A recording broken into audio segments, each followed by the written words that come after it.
you. Then all in favor? Aye. All right. We will then start with the student spotlight. I will hand this off to Dr. Wells. Go ahead, Chris. All right, you will see displayed for us that we were part of the Great Shakeout Drill, which occurred last Thursday, and you can see that we have, it's a coordinated effort between the Marina Del Rey Middle School and GICS, and also the preschool across the street. So it's all a coordinated effort. We had several meetings ahead of time to plan it out with administration, which was good, for it was a chance for people actually, in many cases, to meet. And so that was excellent.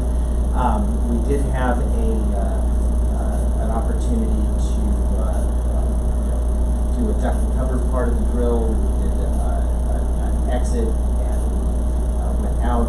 Our teachers who were on search and rescue were out and doing checking all classrooms. We had several students that were injured, and our purpose there is that they're non-ambulatory and we have to find them.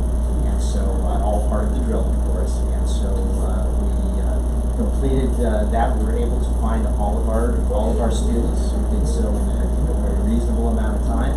And overall, it was just really successful. I want to thank Mr. Michelson for the work that he did in preparation, as well as the teachers, especially those on the Search and Rescue Committee. That team did a really good job of getting to all the classrooms and finding that out. It just highlights our, safety of kids is number one. This is one type of drill that we have, and it's important that we are focusing on it and making sure that we're following all of our protocols for that. So it was a very successful drill, and I just wanted to share it. Chris? All right, that will take us into public comment. Do we have anyone signed up? No. All right. For public comments, we can move into the consent items. For the first one, approval. Item C needs to be removed. We did not have that one turned in. So if we could pull item C, but A, B, and D were all in there. D was put in this morning. All right. Do I have a motion? Oh, see, I see one motion. Approval of the regular board meeting minutes for May 20th, 2019. Is there a motion? Consent can be taken all at once. Okay. Can I ask a question? Go for it. I wasn't a part of the meetings on the 20th and the June 10th, with the exception of the audience. In that case, I probably shouldn't be voting on approving it, right? I should abstain.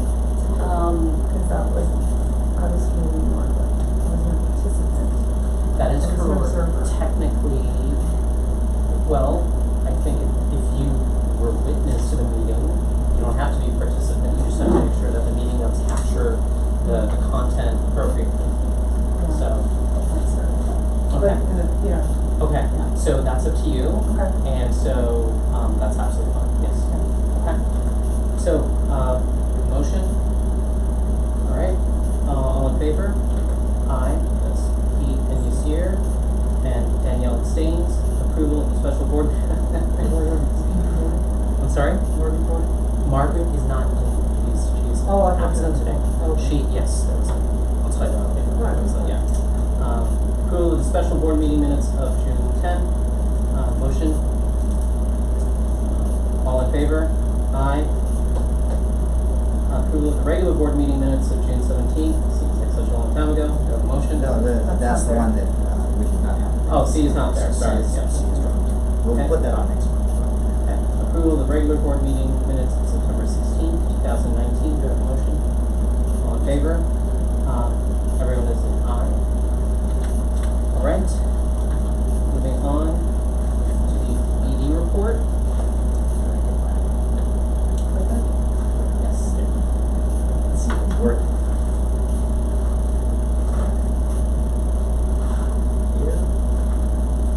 Okay, I have a number of items to cover, so I'll try to do so as quickly as possible.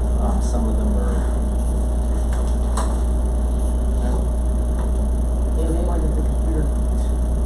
There we go. Let me see. I'll troubleshoot it for you while you go. Okay. No, that was me. That was me. All right. No, I'm not getting anywhere on it. So, update on annual oversight process. Just want to let you know that we are working on this, we had a major submittal on October 4th, where we met the deadline for that. This is each quarterly report comes in. Sorry, this is on. Okay, well, there's that. Yeah. We have a list of calendar deadlines that we are following. Do want to make you aware we do have, we're already preparing for our oversight visit, but that is not until February 13th.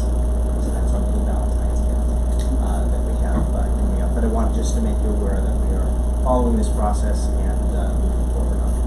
Is it the same people who previously? LAUSD? It'll actually, it is a different team, and the reason, the lead on the team is retired, I believe, and so it is a new person. We met her on the phone, not in person. No, man, I'm not saying it's good or bad, I'm curious. Yeah. So it's a little bit of a different team. A lot of, I think the probably one or two other people who will be there will be part of the team. So probably good to have a balance. All right, enrollment update. We have unfortunately dropped a little bit in enrollment. We are at 421. You can see where our enrollment is low. We've held on in 6th grade and held on in 1st grade is actually we're a little above. But the 4th grade and 5th grade are the ones we're having they're most under. We did have one family of 3 left, that's always tough. It's out 3 kids all at one time, so that was a surprise. The family was just going to homeschool and graduation. So, but did want to give you that update. So we are we're budgeted at 435. We are at 421. This begs the question, of course.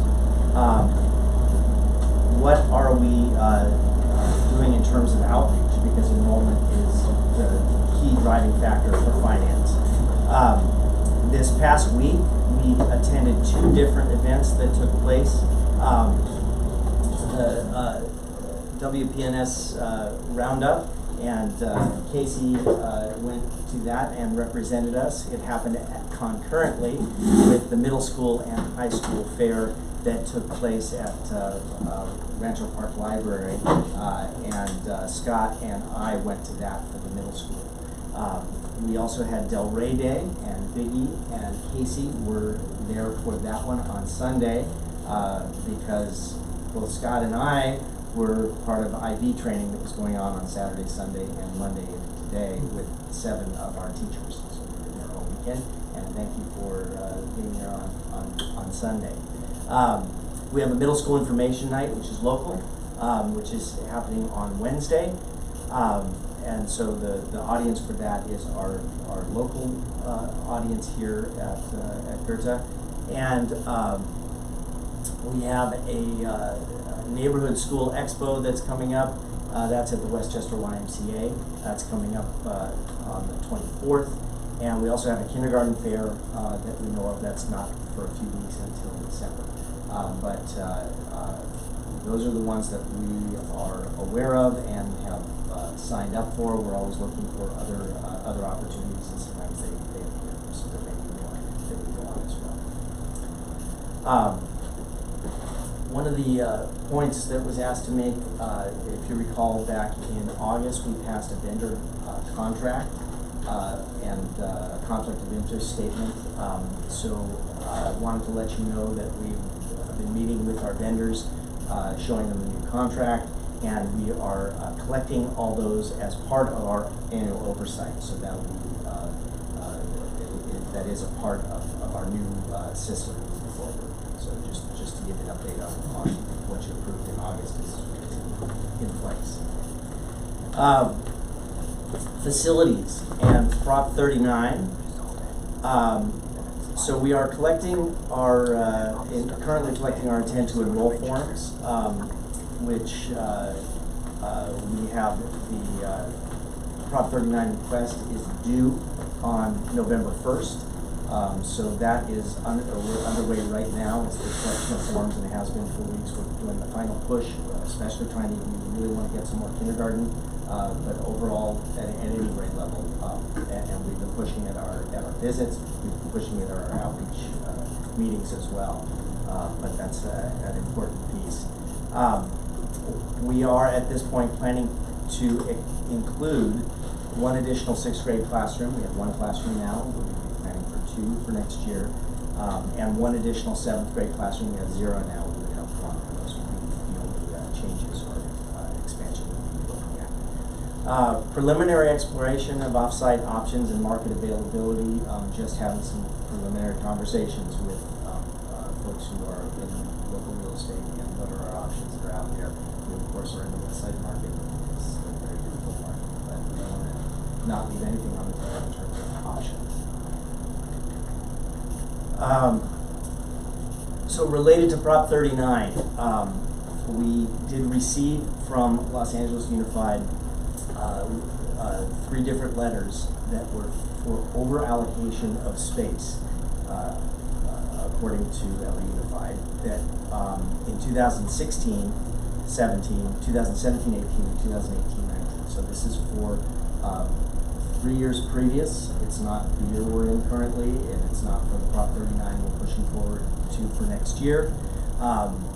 There are many questions about this. We are working with our legal team. We are working with the California Charter Schools Association as well to work jointly with other schools. There are 42 schools that are affected by this, and we do not agree with the penalty assessments that were given, and we referred this to legal counsel, and there's the potential of dispute resolution when we come to a conclusion on this.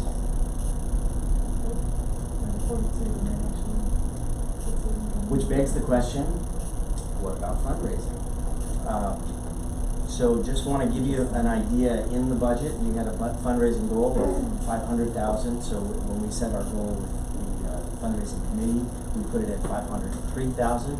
Our actual to date is $179,000. That's basically the amount we've raised this year on the annual giving campaign, and it also includes the $32,000 that is a part of the middle school expansion grant funding that was unused last year, the part that was unused last year that we're counting towards this year. We do expect to have another piece to that, which is a $2,500 grant per student in middle school, which is times 20 students. So that's another $50,000 that we expect to be a piece of that. But where we currently stand, this is actual money turned in. This is not pledges. This is real money in the bank. So far we're 29% to our overall goal for fundraising for the year. This is a dashboard that our fundraising team is using to keep track of its own work. And you can see that it has the goals for each one of the different areas, whether it's the annual giving or the gala or the jogathon or book fair or the gala, as well as grants, Eat and Shop for Goethe. And you can see there's little kind of rings that are either partially or none of them are completed yet, but that is the assignments that need to take place that each different group is doing. So we really tried to break fundraising down into separate committees, and that there's teams of people working on the different parts. And of course the one we've been working on most closely right now is the annual giving campaign. So where do we stand with the annual giving campaign?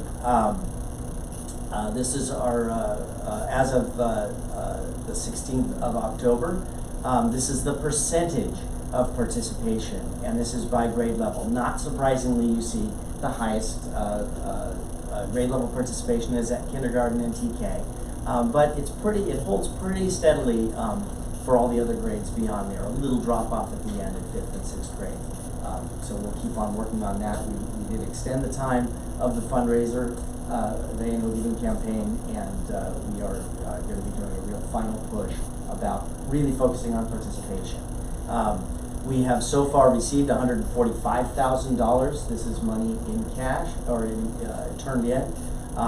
So that does not include funding that is where people are doing things monthly. This is actual money turned in. But we so far have $168,000 in pledges, and our school-wide participation rate across the entire school is 44%. So we want to see that shoot up in the last wave of the campaign. And the last thing I wanted to mention was that we have, as we're preparing for our oversight, one of the things that we need to assure is that that our calendar is coordinated and planned, and we are planning to follow the LAUSD calendar for 2021. That calendar will be formally approved by this board in February, but just wanted to put it as an update that we are planning to continue on with the LAUSD calendar. And so that brings me to the end of my ED report, and happy to take any questions there might be. I'll get us started. I'm just going to go back to the marketing portion. So you've attended 3 events so far. What has been the interest as far as the people in attendance? I can speak to the one that I was at, which was middle school. We were part of downstairs was the high school, and they were in one section, and upstairs was the middle school, and they were in a different section. And there were probably 8 different middle schools. Several of them were kind of more traditional LAUSD middle schools, one was private, and a few charter. People who were there was high interest. We gave away, I think, 28 folders, and we had put together a folder to share that had upcoming tour dates. It had information about International Baccalaureate and how the curriculum was put together, and we also had we redid the card that we hand out that is a nice laminated card, so that it has all of our information on it. So the packet of information is there. Casey, you want to share a little bit about the one you went to? So the Thursday kindergarten roundup, we had good interest. Everyone came, stopped and talked to us, which was great, and they were all very interested. But that particular event, only one of the families who was there had a child who was eligible to start at a public school for kindergarten or TK the next year. Everyone else had either babies or toddlers, and they were starting the planning.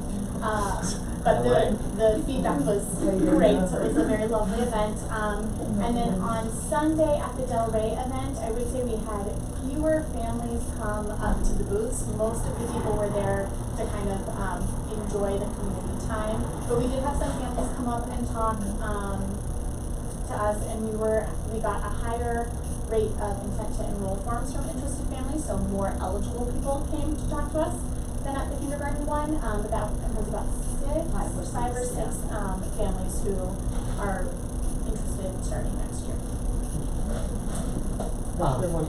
Sure. I noticed when we went to our event, and I've noticed in the past too, people have a misconception or a misunderstanding of what a charter school is. And they've been fed different information. So I think it's really important in our marketing efforts to emphasize we are a tuition-free public charter school. We're not a private school, we're a tuition-free public school. I think that's exactly right. It's not the new charters as the evil empires. Chris, I would ask that going forward, you could have something else, another column on your table there, that shows, you know, how many flyers we handed out, or, you know, potential, interested at the right market. Yeah. Although I would say of the ones we've been to, I could imagine not going to those. Yeah, agreed. Dana?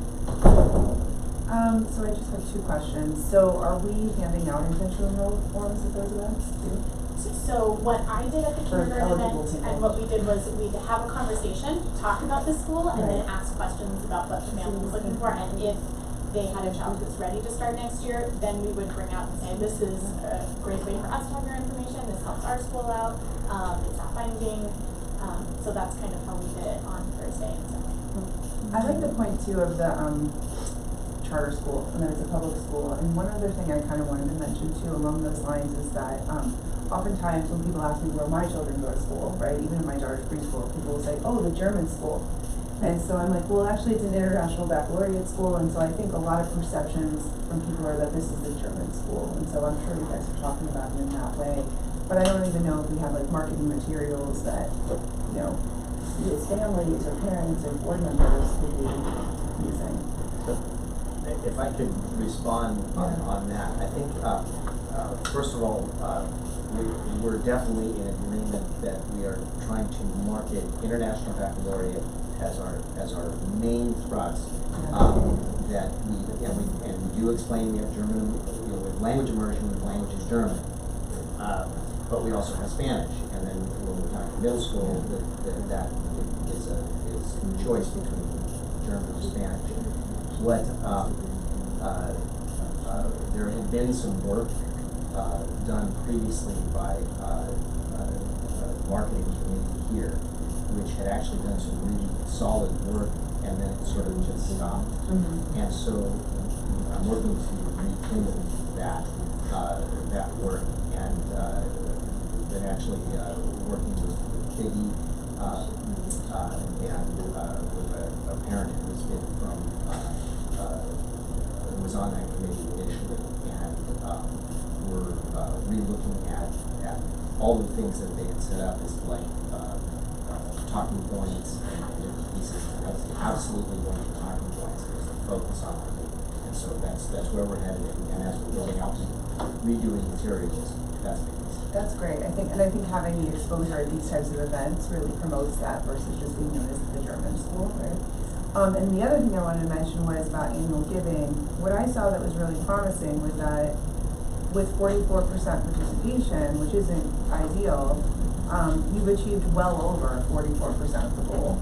You know, right now you've achieved 168,000 towards the goal of 220,000. So does that mean that families are kind of over giving, like giving more than the suggested amount? And yeah, if we're if everyone gave the suggested amount, we would be way over. yeah, Which is I mean, not way over, but we'd be over. And so that's and we have had situations where families have given beyond, but we know that not everyone can. And our whole push has been, it's not about how much, it's about that you get involved. And the key point on that is it really helps us when we apply for grants. If we can show X percentage, and so that's why we really need to push that right now, is that we need to get everybody, even if it's a very small amount, Right. it doesn't matter. Yeah. To get involved and push that out. okay. Are there going to be more? I saw those communications about like any amount matters. Will there be more of that There too? will be.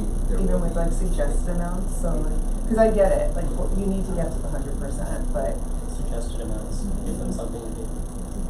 yeah. Don't leave it nebulous. Right, because they may feel $50 isn't enough, but Right. that counts towards another family contributing.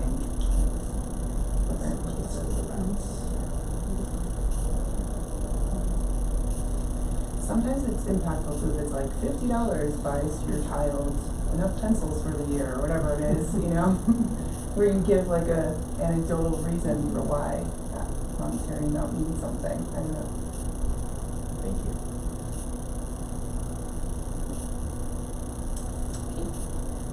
I'm wondering, it makes sense to, so I know some of these, you talk to parents that are, 3 years ahead of their time, or when their kids are eligible. I wonder if it makes sense if you had some sort of, if you got their email, if you're willing to give it, just to, not to harass them with weekly emails like the, like stores do, but to potentially invite them to whenever we do big things or just kind of update what's going on.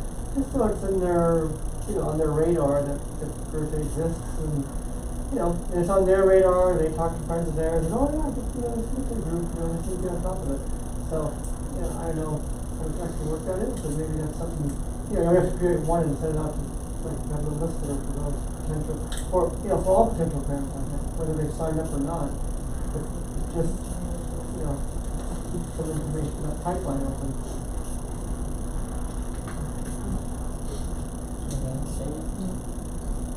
All right, thank you, Chris, for your report.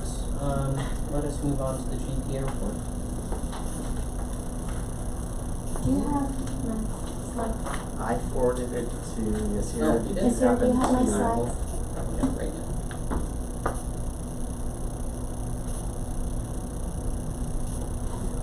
Look at that. So fancy, right? I'm Alexa Schultze-Grace. I am co-president of the GPA this year. I'm just going to talk to you quickly about GPA events and what we have planned for this year, what we have so far, and kind of the goal behind that, the heart behind that. So you can pop ahead. Next slide.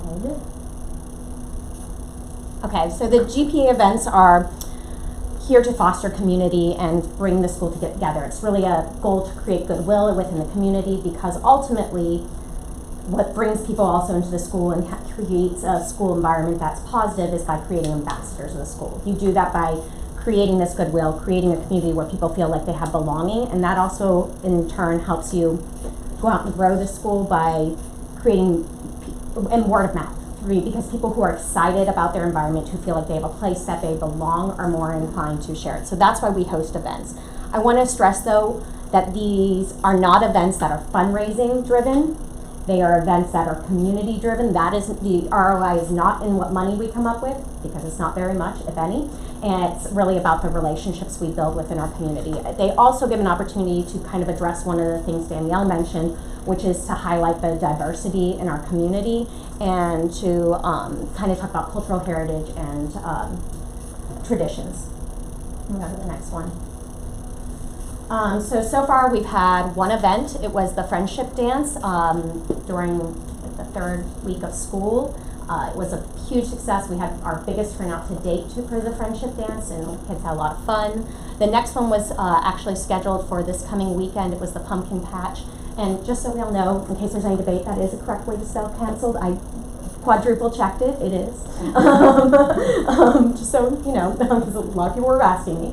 But Pumpkin Patch was unfortunately canceled, and in turn, we had actually already ordered $1,500 worth of pumpkins, which we are now trying to recoup the cost of. It was 250 pumpkins, so this was really an unfortunate circumstance, but we are looking to recoup those funds, and it's still a nice thing where we've been able to kind of create a community experience in that suddenly now this is a source for pumpkins instead of going somewhere else and people are getting involved, and it's nice. We've already at this point, we have sold, we have 129 pumpkins that have been spoken for and 75 of which have been paid for. So we are well on our way to recouping for those 250 pumpkins that were ordered. Sorry, I just closed my slides. The next one is the Lantern Festival. That will be November 8th. It's a Friday evening. This one's kind of correlates with the German holiday of St. Martinstag, and the kids are building lanterns in their classrooms starting next week. They do this during their art time or a different scheduled time with their teachers. It's a really nice thing. Again, community building. There is no cost associated with this event for the families. There's soup available and cookies, and the kids go on a little lighted parade. If you haven't seen it yourself, it's really lovely. The next event will be the Fußballfest. We don't have a date yet for that. That will be in the spring. This is a great event because it gives us an opportunity to showcase ourselves not only within our own school community, but to other schools in the area, and to kind of show how we can act in our personality and our standards and character within this sort of soccer tournament that's across several schools. Finally is the International Flair. This, like the Lantern Fest, is really done in conjunction with the administration and the school, and this one is again a great one for diversity because it gives an opportunity to highlight all the different cultures and homes of our student population and their families. Beyond those events, if you want to go next, are our cultural month celebrations. Ooh, that came off a little bit. The below events are either they have an assembly element to them, a recess workshop, an independent project, and a luncheon. This is all strictly like nothing is required of the students. It's optional participation, but it gives kids an opportunity to kind of highlight potentially their heritage or to learn about a different heritage. We're just finishing up right now Hispanic Heritage Month. We brought in dancers from UCLA who performed. There was also a Hispanic potluck and at-home activity as well that kids were able to complete.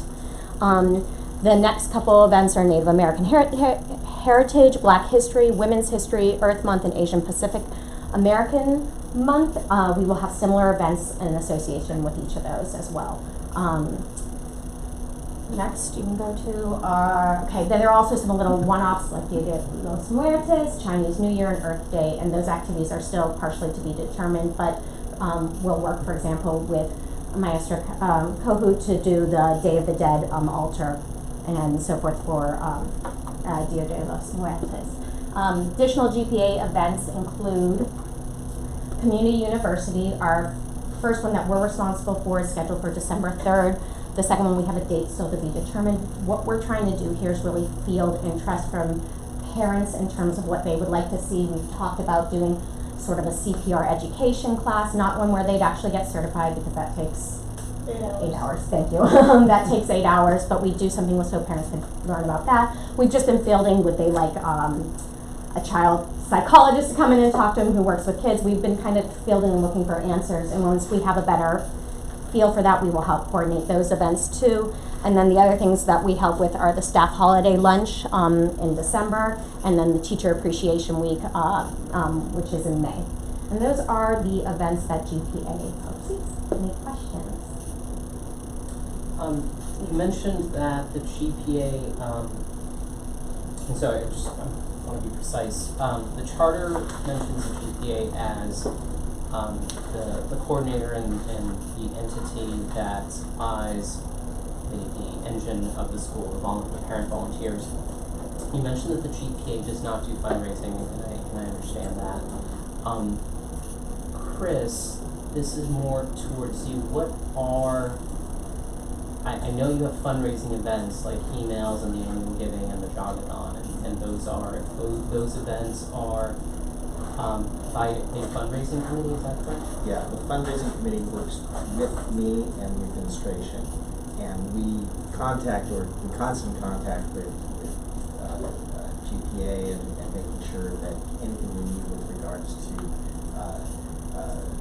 volunteers or so much of it is interlinked, and that we want to make sure that we're getting feedback. If something is maybe it should be this way or that way, we can work those things out. But it is coordinated through.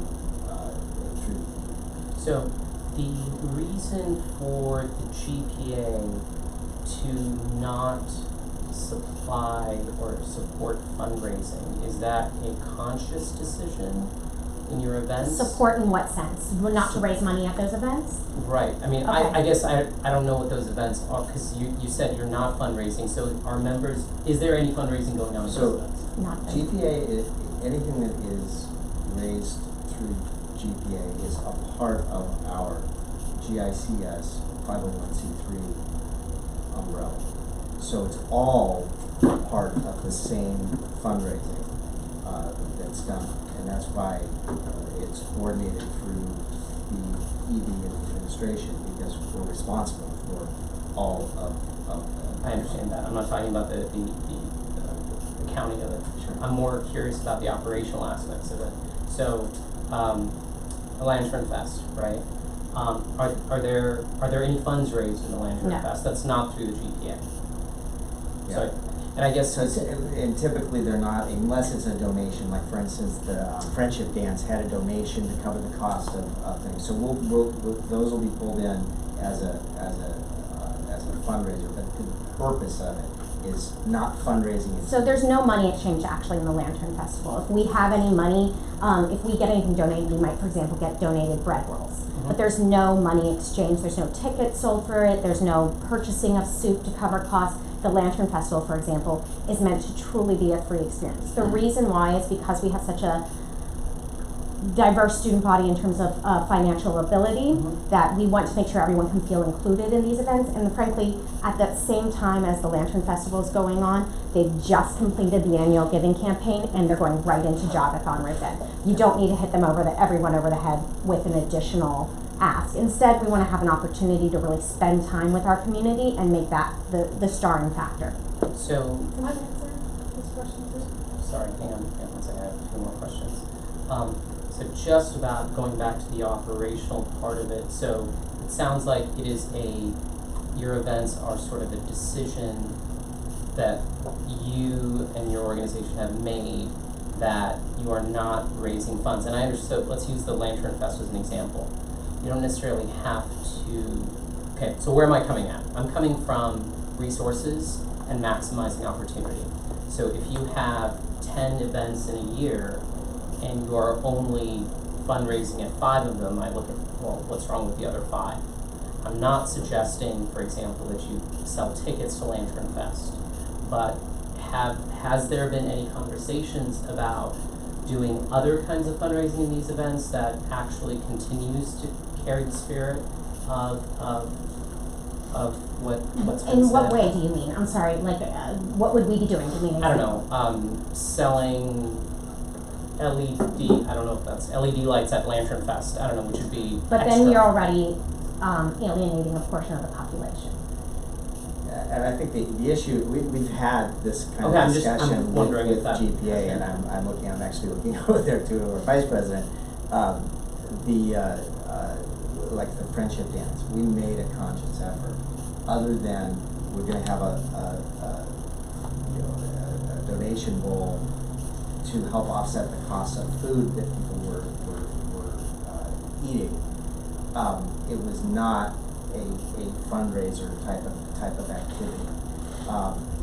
One of the ones that I think we have already talked about that might fit more into that thinking is with the talent show. That is very common to be a fundraiser in schools all over the place, and we haven't used it as a fundraiser. That's one we may explore in that sort of realm. But yeah, I would agree that Lantern Fest was one we said, it's just we don't want that to have any taint of fundraising. We ask a lot of our families. I don't know if you know what it's about, Lantern Fest, but what it comes from is St. Martin's Day, and it's about giving to people who need things. So it would be Maybe kind of it's bad. counterintuitive. Maybe it was a bad example. Yeah, it is in this case. But that being said, the GPA is not the fundraising arm. We are supposed to be the volunteer arm of it, and so in that sense that we are not only are we the volunteer arm, that we find people, we have to get people interested in being part of that school, and that's what these events do. There are so many other opportunities where we do need volunteers, where we are fundraising. There's so many ways to get involved that are those opportunities, but you have to bring people in and make them care about the school first. And by going like this before you give something yourself, that seems a little counterintuitive. I don't necessarily think so. It depends on the approach. But thank you for answering the question. Dana? So I've always understood GPA personally as more of a community building experience, but I do have a question about if there's opportunity with the GPA to invite families that are not yet part of GRTA, and how you guys feel about that. So like the Lantern Fest, I find to be a very magical experience every year. I love it. Is that something where we want to extend the invitation to people who are not yet GRTA families and say, hey, look at one of the events that we have here, and look at the type of communities that we have. I don't know if you guys have feelings on that. So historically, for example, at the Fall Festival, a lot of people would bring their neighbors, etc., to come to these sort of events. That's what we kind of hoped also with for with the pumpkin patch initially, but unfortunately, obviously, we're not doing that now. Lantern Fest is the same thing. It's more that you're invited by somebody within the community to come and attend, and that's definitely something you're encouraged to do, but it's not something that we put out publicly because it is supposed to be a community experience. So if you all of a sudden came and there were all these people who weren't there, and all of a sudden it becomes, I don't want to say an unsafe environment, but not the environment that, not the go-to family environment that you anticipate, it kind of would take away from that experience, I think, but I definitely agree. If you know somebody and to bring them to the Lantern Fest, that's a fantastic opportunity to see and experience the school. Is there like opportunity to message it that way then, when it's kind of like shared out? So we have not put out lantern messaging yet. I'm literally in the process of designing it right now, so I will hopefully have it in the next week or so. But that's something I can definitely play with.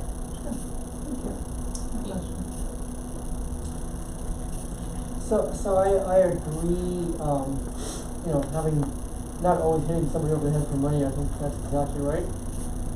But I guess kind of taking the middle road there, I think after you have these community events, that's, I think, when you should think about the timing afterwards to remind people to donate or something. So, and it's not tying into that, but people have that warm and fuzzy glow, it's a good time to, it's fun, So, and I don't know.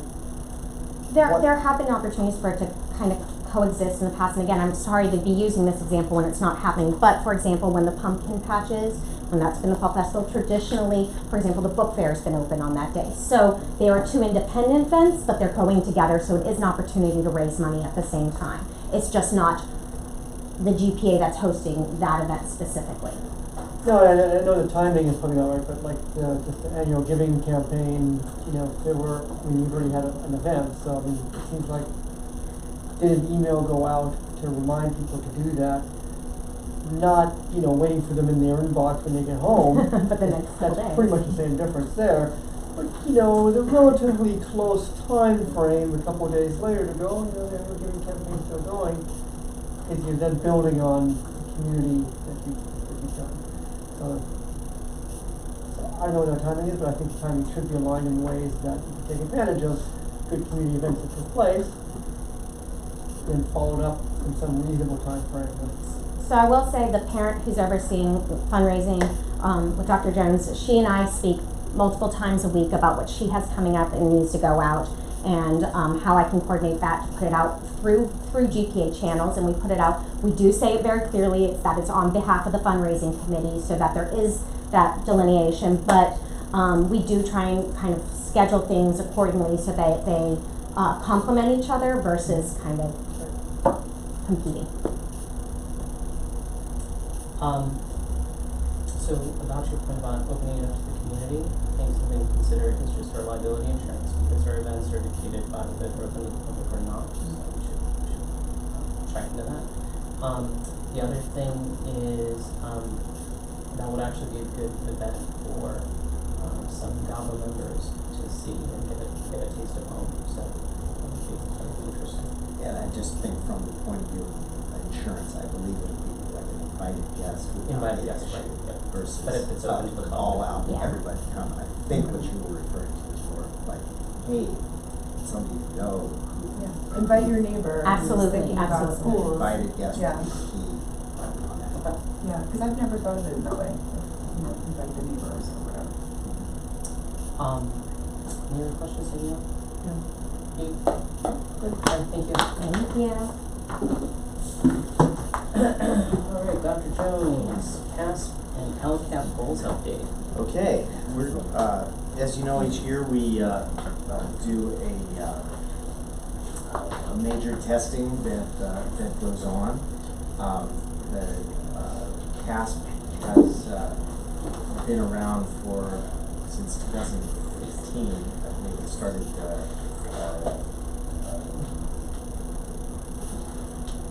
putting out information officially. There were trial tests before that. What we're trying to do is connect the information with that to our LCAP, our Local Control Accountability Plan. and so they're now intertwined. Our LCAP is overseeing, or the group that's really watching that is our site council, and so the information that we get from CASP is one piece of the metrics puzzle that is a part of LCAP. And so to give you a little bit of a preview of the results of where things were from last year, I'm going to ask Casey to share the information that. Good evening. So we can go to the next slide. So the way we've set this up this year is a little bit different than in past. In previous years, we've only ever looked at the percentages of students who have met or exceeded. But what has happened in the last couple of years with the LCAP is the state has also put out a new way to kind of track schools' progress, which is the California dashboard, and they look at the results in a different way than just your percentage of students who have met or exceeded standards. So we're going to start introducing that to you guys as well, so you can see more of what we're expecting to see when we get to the California dashboard. But we've started with the way that we've traditionally shown the board and the public our results. So here we have it broken down by grade level, so 3rd, 4th, and 5th. This is all for English language arts. And then we have the comparison with our school, LAUSD, and also LA County. And then similarly as in our previous years, we are continuing to outperform both the district and the county with the percentage of students who we have who are meeting or exceeding expectations in English language arts. 4th and 5th grade have the highest percentage of those students at 71. And then 3rd grade has just over half, 57% of students in English language arts. Was this sorry to clarify, Yeah. was this last year's 3rd grade? This is last year's 4th yes, grade, okay. yeah. In math, we have similar results, so we're still outperforming both the district and the county. Our percentages are slightly lower though in terms of total amount of students who have met or exceeded the standards, where we're at 68 for 4th and 5th grade and 53 for 3rd grade. And then to help us transition to the California dashboard, because they look at individual students, but they also look at change from year to year. So now that we have been taking the CASP for the last few years and we have some data to look at, this is a 3-year comparison of how our students have done. So you can see we're pretty similar in language arts and math, although language arts students are performing slightly better in. This is now results for all students over 3 years. So in 2017, from our whole school in language arts, we went from 67, and then 2018 up to 72, and then 2019 we dropped back down to 67 again. So we had a little upswing and then a downswing in language arts. And then in math, there's been a slight but downward trend from 66% of students meeting or exceeding standards in 2017 to 64% in 2019. So what that means in terms of the California dashboard, so I'm going to explain these graphs because it's a totally different way of looking at them than how we as a school have been. So this darker portion in the middle is the standard. So what the state of California is now doing is seeing students' distance from the standard. So this is where they expect everybody to be at minimum, and then you're either above that or below that. So the dark line across the whole thing. Yes. So that's kind of our 0 access point. Our students in 3rd, 4th, and 5th grade in all subject areas are either at standard or above. So that's great. We are also way above what the district is doing. So if you see, this is from 2017 and this is 2018. So the district on a whole is, most of their students are below the standard. What that means looking at us though is we have here, this is the 2016 data, 2017, 2018, 2019. So what we really need to pay attention to now is the change over time. Because what the state of California is looking at, even more so than where we are we maintaining that? Are we improving that? What's happening with our students? And you can see that overall, we've got a downward trend from the previous year to 2019, so from 18 to 19. So that's something that we as a school really need to focus on and talk about why is that happening. Yes, our students are still outperforming what schools around us are doing, but what is the reason for this dip? What are we going to do to make sure that it doesn't continue to fall and that we start working our way back up again? Some things to keep in mind with this data. So 2016 was the first year that we got results back from the CAS, but was also, the first year, the last year before we started our acquisition program.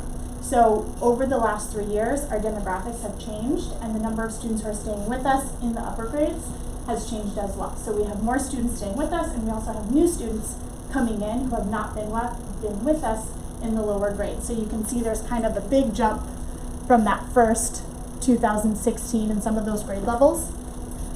What we will get in November is a sneak peek of the whole school's distance from standard. So right now we only have access to each grade. And then in November we'll get to see, as a school, where are we all together, because they're going to take all of these individual student ones and put them together as a school for us. And with the all-school ones, we'll have a better idea of subgroups Yes. at that time, as Yes. compared to we don't have a great idea because our numbers are small. Exactly, yeah. So there are, when you look at subgroups for distance from standard, in many of our grade levels, we don't have enough students in that grade level to get an accurate score, because you need at least 11. But when we get together with the whole school, we will have enough students to look at each of our subgroups. So as Dr. Jones said, the LCAP, which was approved last year, has been linked up with our CASP data. So the one goal from our LCAP that really uses the CASP data as one of the measurable outcomes is goal number 1. And I've just highlighted some of the pieces that are really essential to, not essential, but the data is really essential to. So it's having that infrastructure for ongoing analysis of student assessment data so that we can measure our program efficiency or efficacy, and then tailor the supports for our different student groups.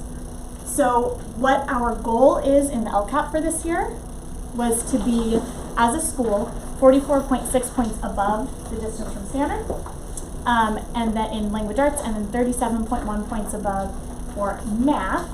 These numbers are based off of the 2016 data. So we saw that 2016 data was really high, and then the goal said that we're going to increase 3 percentage points every year. Looking at that data, that obviously hasn't been the trend.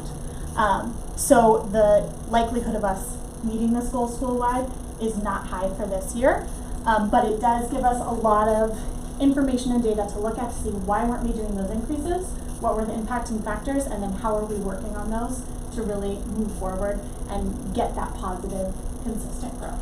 And this is the first year that we've been looking at distance from standard. Yes. In the past, we've only looked at those the percentage number, which is, it tells us something, but distance from standard is a better statistical approach, which is why California uses it. And so moving forward, we are going to continue to use distance from standard.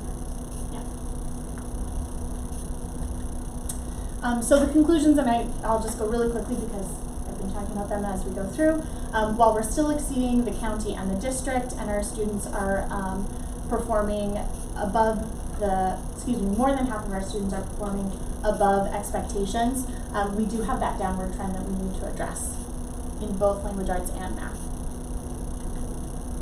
So taking action. So as a staff, we have started talking about just regular analysis of our formative and summative assessments, and one of the tasks that the School Site Council has started on to help support this is to really lay out a protocol for what we are communicating to our families and when that communication is happening, so that our parents and families know, okay, this is when I can expect to have some information, this is the support that I can use with my child to help them move forward. And the goal is that by keeping our parents more informed, that will help our students so that they've got that support both here at school and also at home.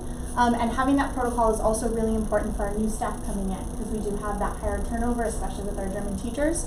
So if we have a written down procedure of this is the data you need to have at this point and this is how it's going to be communicated, then they know coming in what the expectations are and are prepared to meet those. We are continuing to provide time for our teachers to share best practices during their Tuesday meeting times. We are still having our 4 Tuesdays a month, 3 of which have a designated kind of focus. and then one that is team planning or personal planning time. However, what we've already been doing, given the needs of our staff and our students and the data that we're getting, is adjusting what the focus of those are. So our German team during language meetings has been meeting to really focus on German language arts and making sure that we have that vertical alignment and that we're preparing our students for what's next. And while they're doing that, our English language arts team is looking at our English learners and the support that we're giving to them. And so we've already adjusted, so we've done more language times than we had originally anticipated because we saw the need was there. Our tutoring program that we piloted last year with the Low Performing Students Block Grant is expanding this year. So I have 8 teachers who are interested in doing either before or after school tutoring, and that covers all grade levels and all subject areas, so German, English, and math. We are finalizing the schedule for that, and we'll be inviting our families to participate on a needs basis that is laid out by their performance in class on the different assessments that we've done. And then I started talking about School Site Council with the communication protocol, but School Site Council is also going to start exploring math programs, so looking at our program, looking at other programs, because we see from the data and from anecdotal evidence from our parents who are sharing concerns that math is an area that we really need to focus on. We also this year have had our IB coordinator full-time, and so she has been able to not only focus on observations in classrooms, but then meeting regularly with teachers. So she's doing lots of meetings with our new staff, lots of meetings with our middle school, with elementary school groups to make sure that our teachers have all of the resources that they need to help support our kids.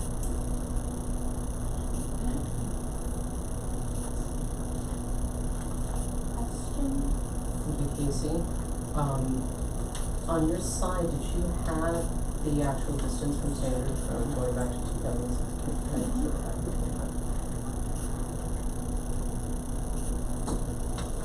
Thank you. I'm just going to digest that data. So you mentioned that one hypothesis for the different performance is the whole stat of, with acquisition, we now have new families matriculating in and they've come from somewhere else. Are there any other hypotheses that you guys have in mind for why there might be that dip? Is the math program changed or? Yeah, so there are quite a few things that we have been reflecting on. So the acquisition program, not only in terms of our student body, but just the rollout of a new program. So the way it looked in the 2017 school year is completely different than the way it looks now. So we had a lot of time and resources spent on trying to figure out the best way for the acquisition program to go, which meant maybe that time was not spent on general classroom instruction because we're rolling out a new program there. But also the math program, my understanding is that the school purchased it right after we got the Common Core State Standards. It was one of the first programs to come out, and so since then there's been a lot of refinement about programs as schools have worked through and seen how the new standards actually work and what resources they need. So we as a staff just have already been talking about where some of the gaps have been in the math program, so that's another area as well. And then I know you guys are working with the parents of the children who are struggling in those subjects. Are they made aware kind of early on, right, when the CAPS scores come out, to say, okay, your child didn't meet expectations and here's a plan that we have for? Yeah, yes, but everyone is automatically sent their CAPS scores as soon as they become available, and the individual ones that go to families are always available much sooner than the school scores are. So families actually got those right when we got back from school. We were able to send that information out. But in terms of identifying students that need support and putting together a plan for that, the purpose of having the School Site Council really focus on having a protocol is individual teachers were doing their own systems, and some were really on top of it and some were taking a little bit longer. So while that was happening, it wasn't consistent across the board. So you would have families who maybe the previous year were notified end of August, beginning of September. But then they went to the next year, they didn't hear anything, so they thought everything was fine, but that teacher was giving things end of September rather than beginning of September. So that's the information that we wanted to make sure was really consistent, and also the type of data that was being shared. Some teachers would share beginning of year assessments, some teachers wouldn't share those, they'd share some in-class assessments that were a little bit different, so we want to make sure that the data we're giving to our parents and the data that we're using to identify needs is consistent across grade levels as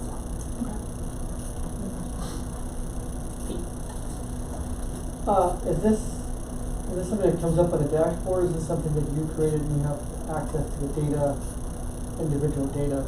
So I have access to the individual data and I can share all of that with you. It will show up on the dashboard, but what comes up on the dashboard when it comes, so we'll get to see it in November, and then December is when it's public.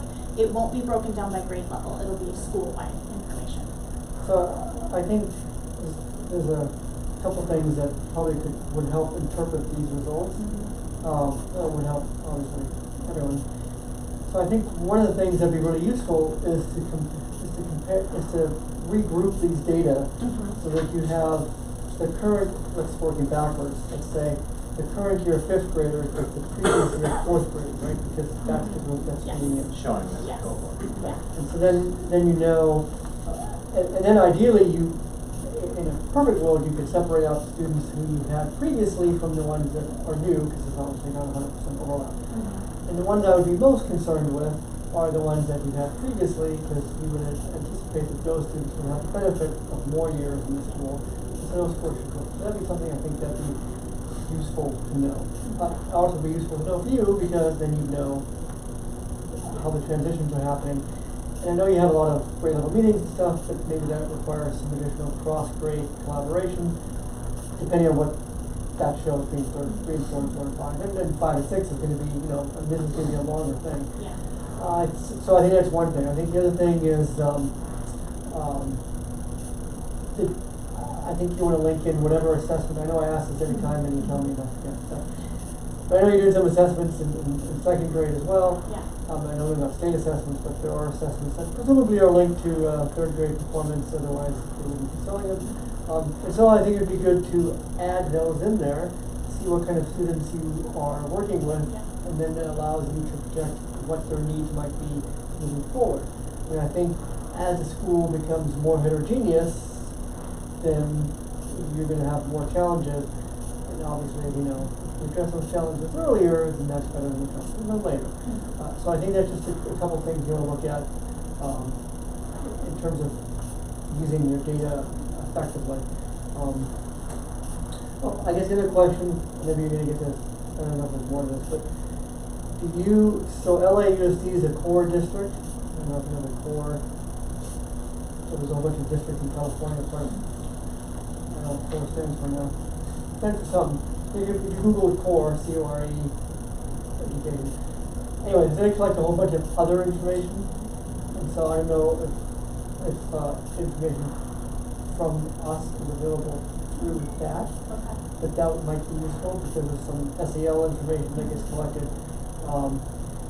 And they also do some of the calculations. I don't know if LAU participates in those. I think they're very useful. But it'd be something to look into because it's just, there might be some useful data there besides just the.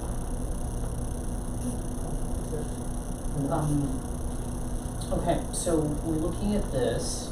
I think you mentioned that this is bad, right?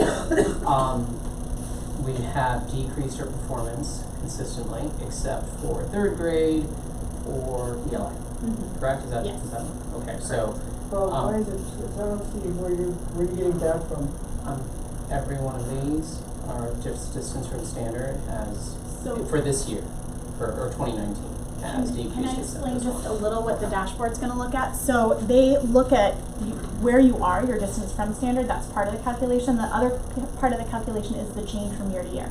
So that's just one piece that they're going to look at. Okay. And that's the part that Dr. Jones was saying. We haven't had the data in this way before to really look at what that change is. I understand. Yeah. I understand. So what I mean by that is for last year, for grade 3, was it 22.3, and this year it's 3.3. Oh, no, I'm not saying it's great. I'm just, Yeah. I Well, okay. don't want to apply that, but if you look at this year, right, this was the previous 3rd grade year. is great. They went 3rd right? grade's good. And you compare that to the Not current year, Not this. so you want to do that Yeah. to see,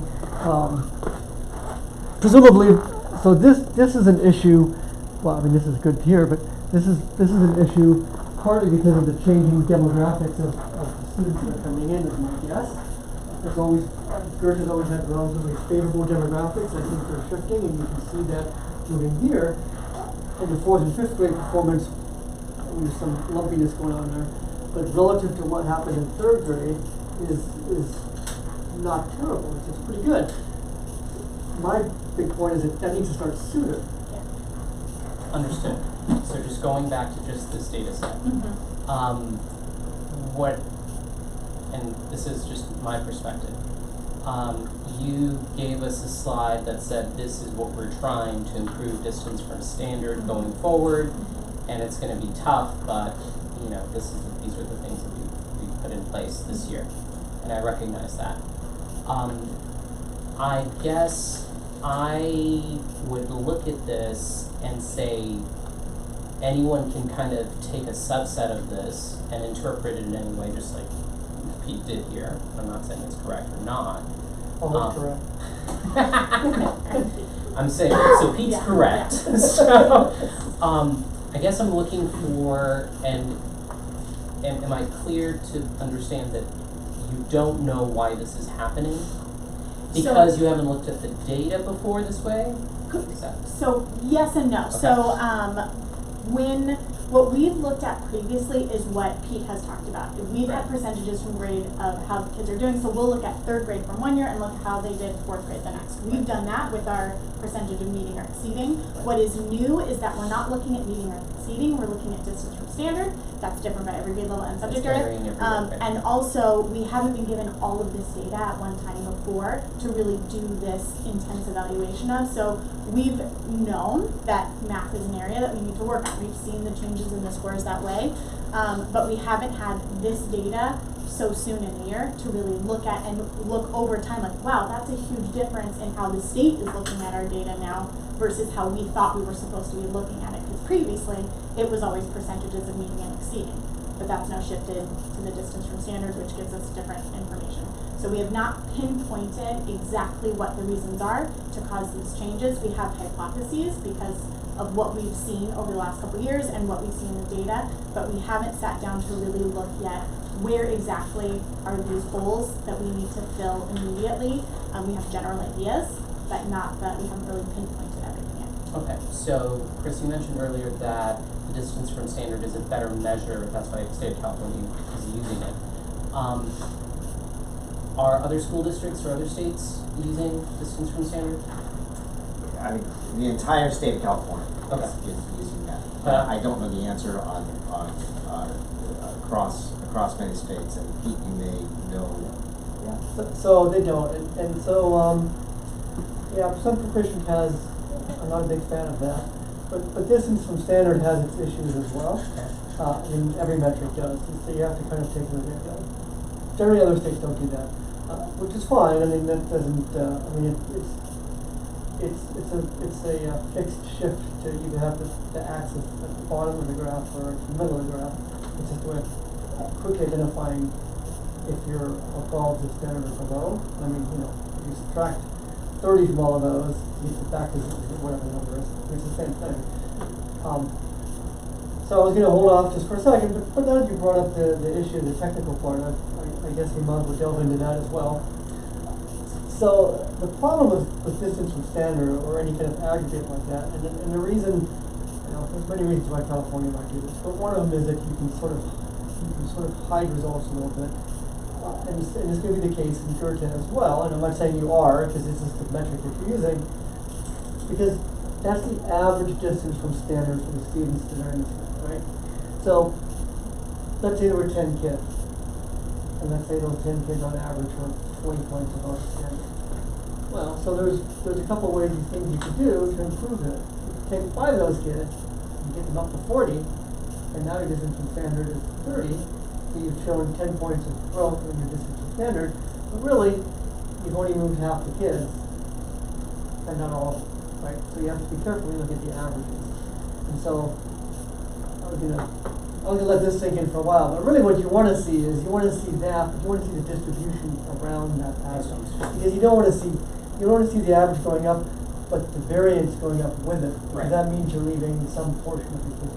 So you could take one kid and bring them up to 100 points, and it looks like they're going to be doing really well, but I guess as we move it on, there's only one kid. That's why you need the two metrics. Right.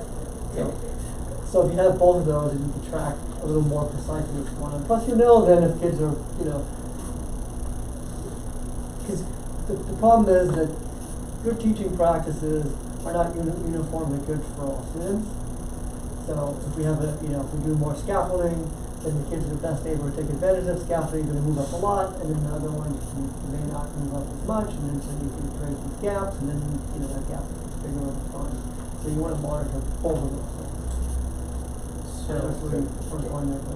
If I can, Hey, sorry, we're a little bit behind, so I'm gonna try to wrap this up. Thank you, Pete. Just my concern is, so being new to the education industry, when I look at a set of data, I want an interpretation.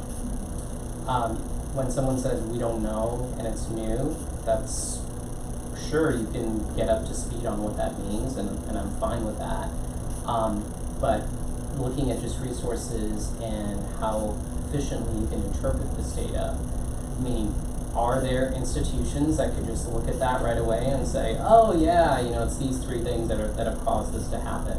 Is it that, am I taking too much of a holistic approach, or is it so, linear and precise that we have to look at third grade from 2016 and, fourth grade from 2017? I don't know of any. But you see what I mean? I see what Like you're someone saying. that can look at that and I say, think- oh, you fired 40 teachers in third grade, that's why. yeah, I think the only way you can do this is knowing your kids and knowing your school. Okay. Because there's so many factors that go into it. I mean, let's face it, last year was a turbulent year. That has an effect So you on mean turbulent kids. as in turnover with teachers? So it could, a lot of ways it was turbulent, Okay. but yes, that was one of the issues. But just the environment of the school is going to affect how kids perform. When a lot of time and energy from teachers or administration is spent on doing other things other than focusing on academics and building up those kind of things, yes, that has an effect on test scores. So I guess what I would be looking for next time you present this information is just some highlights on what some of those drops are that you have explored. I think that would be beneficial instead of let's throw all our darts at the dartboard and let's just try to, which could also work obviously, but that's a resource constraint. So what I'm going to suggest is that we come back with an analysis done by site council. Yep. That we can report back the work that because that's what their focus is, because this relates to LCAP, Right. which relates to, so they're going to be doing that. We're going to have better information to look at in November, and it'll be public, I guess, in December. The timelines change. Right, and ultimately what we want to avoid is what happened here, and we want to avoid what happened here. Though Pete probably was right, so I can probably wager some money on that. So, but thank you, Chris. Danielle, do you have anything else? One more question. Is one of the hypotheses to the fact that there are no longer IAs in the upper grades, that may have an impact on this? I don't know if that's something you're also exploring. There used to be IAs in the upper grades in years past. Is that one of them? Yeah. But I think something else to point out, it is promising when you see, like grade 3 from 2018, and then they grow into grade 4 following year 2019. That's a very large increase, and you're kind of seeing that sometimes year over year, which is promising data when you look at it that way. Anything else? No, sure, including it. I don't know. All right. Thank you, Casey. Thank you, Chris. All right. Next is continuation approval of the teacher development roadmap. Okay, if you recall at our last meeting, we really spent some time digging into the teacher development roadmap, and we made adjustments based on your feedback, and that was posted into the Dropbox for you guys to have a look at. And so what I would hope to do at this point is entertain an opportunity to approve that roadmap so that we can use that as our basis for approval.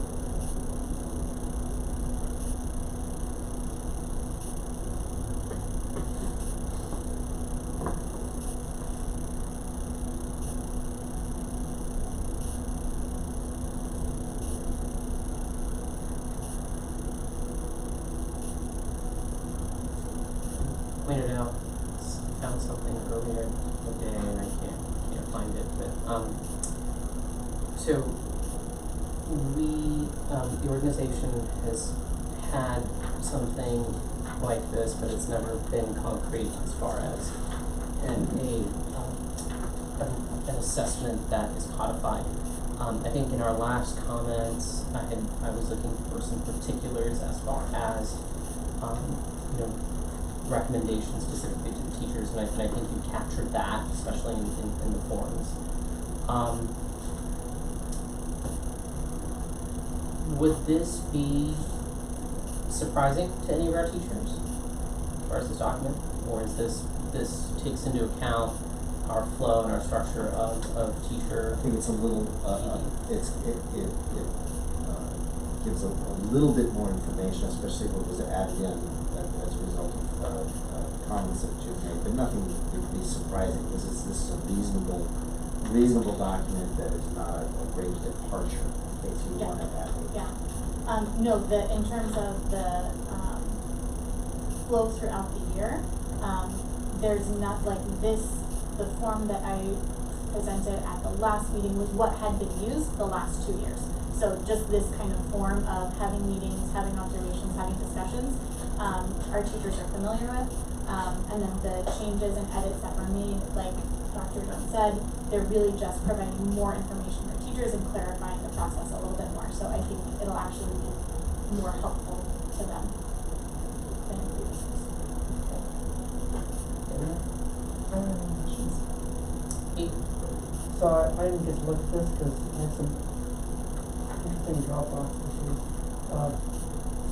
That aside, so is there, because I know if I remember correctly, I thought we talked about goal setting part of this. So is there something in there that's concrete for setting goals for teachers? Yeah, so on page 4, that's the page that took the biggest chunk of edits. So we had talked about adding in some language to help teachers with how to write a goal. Mm-hmm. And so here, if you want to look, it's highlighted on mine already. So what I did was I laid out what each of the pieces are, and then I included a sample, and then a little template here that includes each piece that we want to be included, to kind of give them that structure to do that. Yeah, we will see. And then the other big edit was there was an ask to include more IB-specific information to give teachers feedback on.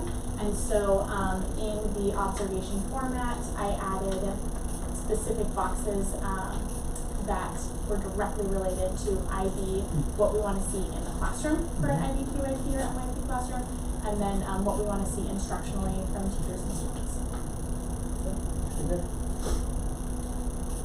Okay, taking on anything else? So I got nothing further. With that, is there a motion to approve the teacher development roadmap? All in favor? Aye. All right, moving on to the finance committee report. All right. If you can take a look at your finance committee report, it should be on there. A couple of things to be looking at. The most important piece is up there as a key point, which is that we are currently under-enrolled by 14 students. That has a big effect on the bottom line. You can see our forecast is coming out $5,000 to the good of what the forecast was, which was not very good. Oh, I'm sorry, what the initial budget was, which was not very good. How that occurred, there was a $75,000 savings from that we did not hire a 6th grade teacher, a second 6th grade teacher, and there was some additional benefit savings from that. Unfortunately, that was offset by the enrollment costs, so it was about a wash there. Anything else you'd want to add to that? On the expense side? Yeah, in terms of the overall financial dashboard. Can I just ask you, so here it reports there were 14 students under enrolled, but in terms of, income generating students, there are only 4 students under enrolled, right? Because you budgeted for a higher number of students but a lower average daily attendance rate. It seems like you have a lower number of students and a higher average daily attendance rate. And so that, So we're budgeted at 96%. Right, And we need we're getting, 98%. yeah, but the first month of school is the best month you're gonna get.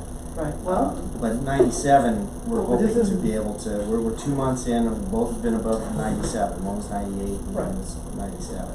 So we're still pushing for that. but the point is, this is a report of what happened, not what's going to happen, so right? Is it not a year-to-date, I mean, a monthly thing? How is the calculated? So for our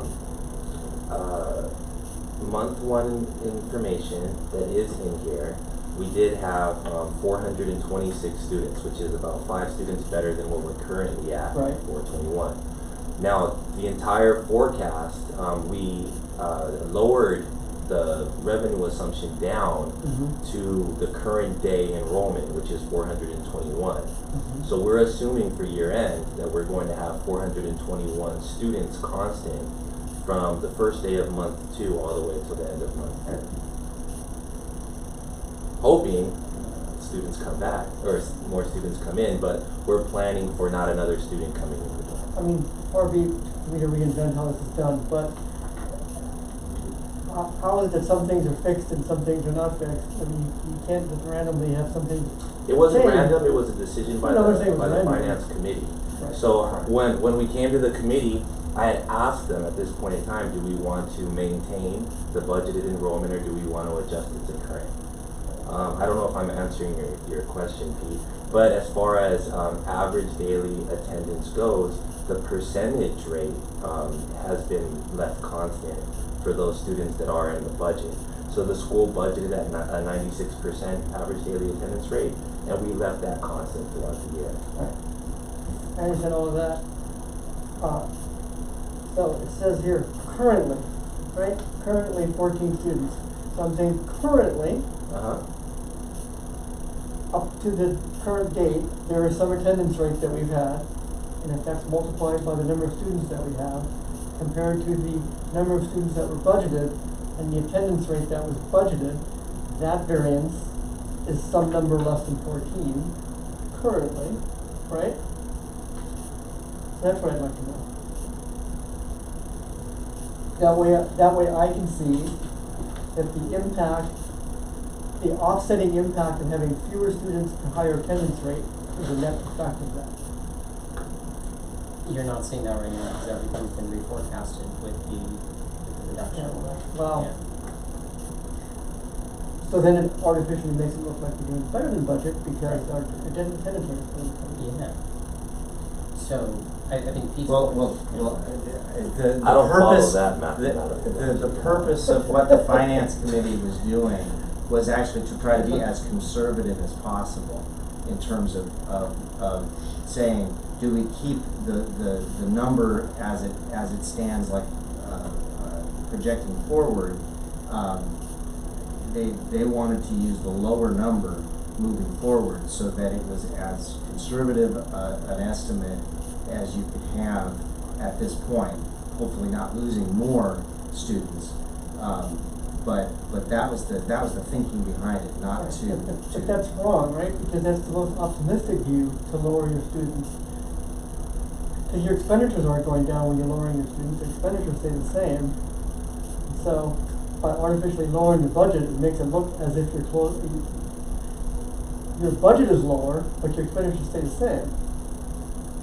Has this been the standard practice? It has been, but I'm curious, I'm still trying to I'm not follow so- this, I think what- this, I think what- this path of logic What here. Pete is saying is we budgeted for 500 kids.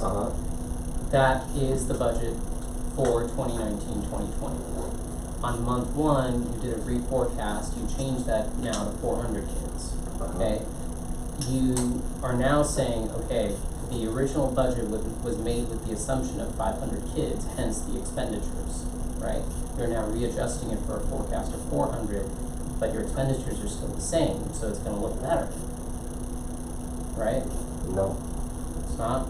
I don't follow that at all. I'd like to understand how it looks better when I lower the enrollment down. Because you're reducing your income, Yeah. right? Uh-huh. But your expenditures are staying the same. So, you see what I mean? I still don't understand how that makes the picture look better. By Then- when you Because reduce your you're- income, Then every month, you are looking at more and more, and if you kept it at 500, you would see that we were expecting this much in the budget, this was what was expensed. It would be, the red would be more if the 500 kids were. Right. so is the, How much more red do you want? would you, is it? I think it's just a I've question never- of formula. Yeah. Well, I go to a lot of board meetings, I've never heard this before. So this board would prefer to see the most optimistic saying- We're revenue. not No, saying no, I'm that. just I think asking you a he's question. asking a question. Right. Is this standard practice, and what's the benefit of I this think it is practice? standard. I think the key here, and tell me if this helped explain or doesn't, but the budgeted number stays the same. It's the forecast. It's the forecast that And is so the changing. forecast, we chose as a finance committee to use the forecasted number instead of assuming that 426, which was the number that we had when this was created. We said, well, we know now we dropped a little bit, and so bringing that number down lowers income, but yes, expenditure stays the same. And so when we're comparing how we're doing to, the comparison between forecast and the budget, we are, it's more conservative. It's not trying to look It's good. more, it's in the- more accurate representation of what what we the enrollment expect is and what our it to be in terms of a forecast. Right, so 6 and 1/2 dozen in the other, right? You've got Yeah, a static that's- budget and you can just, Well, and and you that's, don't that have was to the reforecast. secondary issue right. to pointing out the net effect of higher ADA with lower attendance. Right. That was a separate, I think how you're trying to reflect it here, right, is that our expenses aren't gonna change. The expenses are the expenses, we just have less money to pay for it because we have a lower income, which Right, you're exactly. reflecting here in the sense of we have lower enrollment, less money coming in, but the expenses are gonna be constant. And therefore, cash on hand is changing, everything else. So, I guess all I wanted was a summary number that put together. So there's some information in the fact that there's 14 fewer students compared to whatever number you want to compare it to. But at the same time, not forecast forward, but in the past, up to the current time, there was a higher percentage of kids than was budgeted, right? A higher ADA, A higher ADA. yes. I think I know where I get So- what you're saying. You multiply those two things together, I want to compare that multiple to the multiple of what's budgeted for ADA and and enrollment. Okay, let's look at it this way. You've budgeted for 100 students, Uh-huh. and your ADA is 90%, to make the math a little easier. Which means that you're actually getting paid for 90 students, right? Because you had 106.9. But now it turns out you only have 90 students, but they attend at a 100% rate, and so you're still getting 90 funded for 90 students. It's the same 90. So the fact that there's 10 less students is irrelevant because you're getting the same money. I see where you're coming from, and I think what the issue is just from a budgeting standpoint or a tracking standpoint is they're two separate things. They wash each other, and they're interrelated, but they're separate things. Enrollment is one thing, ADA is the other.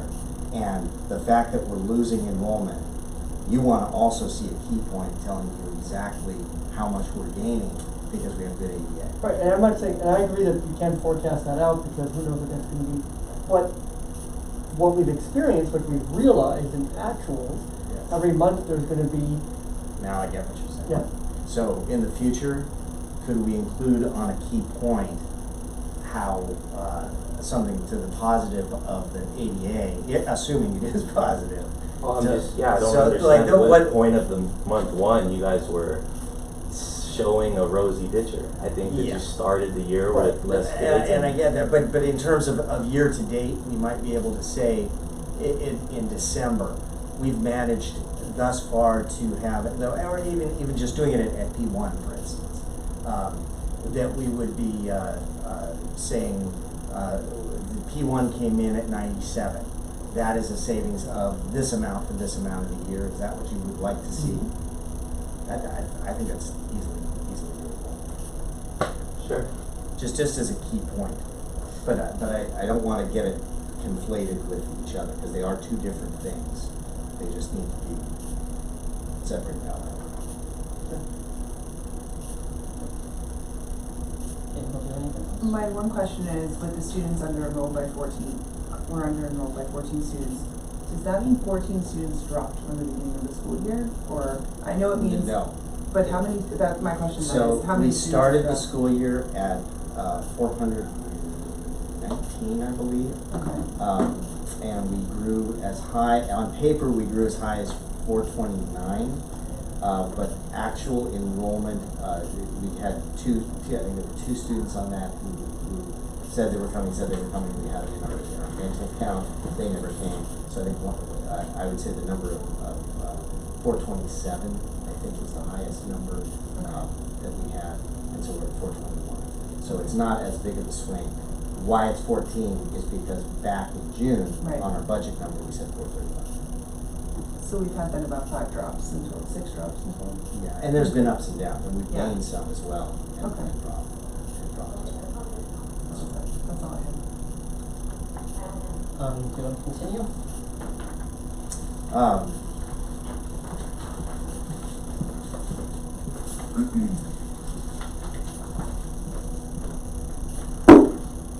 So on page 2 is the information of financial analysis.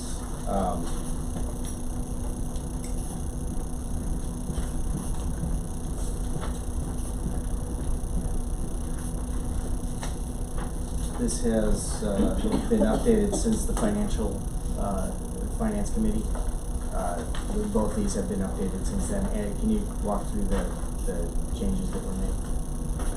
Yeah, so the main changes were that the finance committee had asked me to lower the total year enrollment down to 421 while maintaining the same level of 88% that the board approved.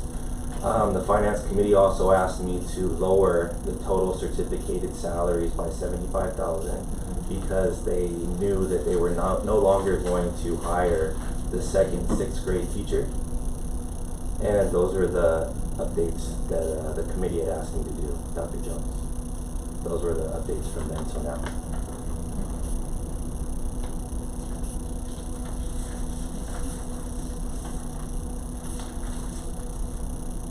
And the income statements,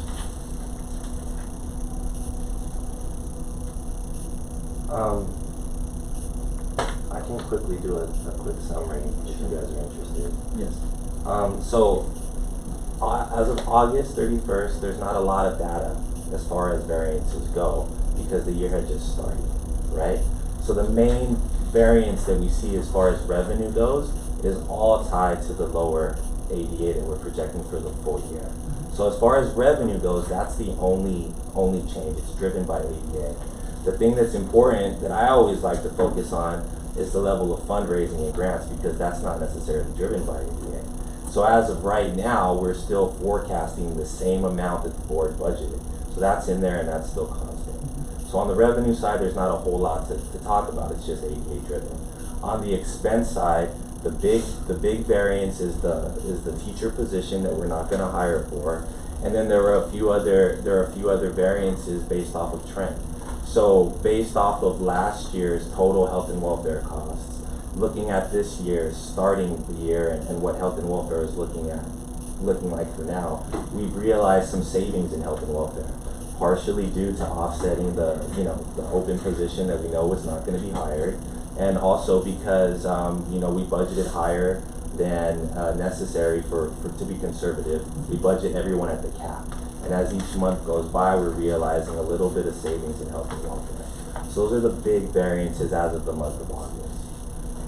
Other variances that you're going to see, Dr. Jones kind of spoke to it earlier, was that the school had a grant through Title V for expanding into the middle school.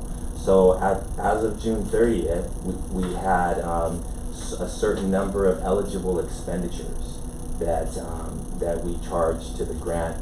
And now for this year, there are what's left over that wasn't spent as of June 30th, as far as, textbooks, gearing up for middle school, things like that, buying, Chromebooks for the incoming 6th graders. Those are expense variances that you'll see, but those will also be offset by additional grant money that's coming in. So you may see some variances on the school supply side, but those should be offset by the additional revenue. One of the data points you also shared was it's going to be $2,500 per ADA for incoming 6th graders. So once we have that number, which has not yet been calculated, that will also come in here, and that'll be a variance, a positive variance for this school year. Because So a lot of those expenditures have already occurred. Yes, yes, but we're still waiting on the award amount so that we can offset it. So those are the things. I mean, July and August are typically not big variance months for the school, but those are the main points. And as far as cash goes, if I was a board member, I'd say, whoa, I have more cash. I started the year with more cash than we originally thought, and that's because we ended last year in a better place than what we thought we were going to end when we initially board approved the budget. So we had more cash as of June 30th, which is helping our cash balance, despite the fact that we have lower enrollment. And that's the main balance sheet item, is cash. I always like to highlight that one. As far as liabilities goes, you guys don't owe anyone money right now, so there's not a whole lot of things to highlight on the balance sheet. It's just always cash, which is important. And the check register was reviewed and approved and recommended for approval by the finance. Yeah. And for the board's information, there aren't a lot of checks in July and August. However, one that did stand out to me, and I think we talked about it briefly, was we did make a payment on our video campaign that you guys are embarked in. So when people ask about marketing and things like that, there is a video in the works, I believe. I don't know when that's going to be finished, but I'm looking forward to seeing it. Alright, can I get a motion to approve the financials for July and August? Right? Alright, all in favor? Okay. Moving on, strategic communications. Thank you, Ryan.